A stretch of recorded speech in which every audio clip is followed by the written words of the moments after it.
Isa na namang balita ito ay ayon sa Pep News, hindi nakapagtimpi si Alexa Ilacad sa hindi magandang tabas ng dila ng isang basher na sinabihan siyang may hindi magandang bahagi ng kanyang katawan. Sa kanyang Instagram story kagabi, June 23, 2024, ibinahagi ni Alexa ang screenshot ng pakikipagsagutan niya sa isang basher. Hindi na makita kung saan post ni Alexa galing ang komento ng nasabing body shamer dahil barado na ang mga komento nito sa kanyang account. Diretsong sabi ng netizen sa kanya, ang ganda mo pero may something talaga sa katawan mo na medyo off.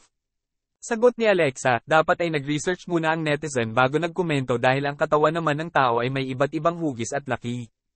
Giit niya, 2024, na pero hindi ka parent aware na our bodies come in different shapes, sizes, and proportions.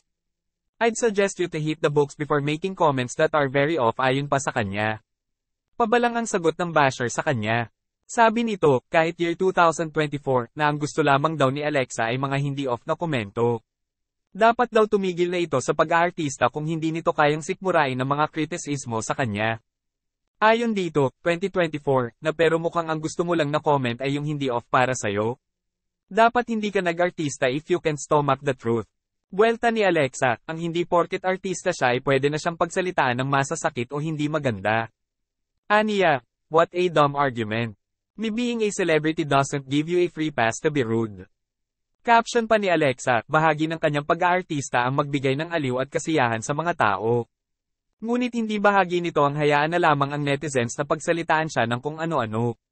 Buong caption niya, last time I checked, ang trabaho ko po bilang artista ay umarte, kumanta, sumayaw minsan, at magpasaya ng tao, which I love doing but it isn't part of my job description to tolerate rude comments like this ayon pa sa actress.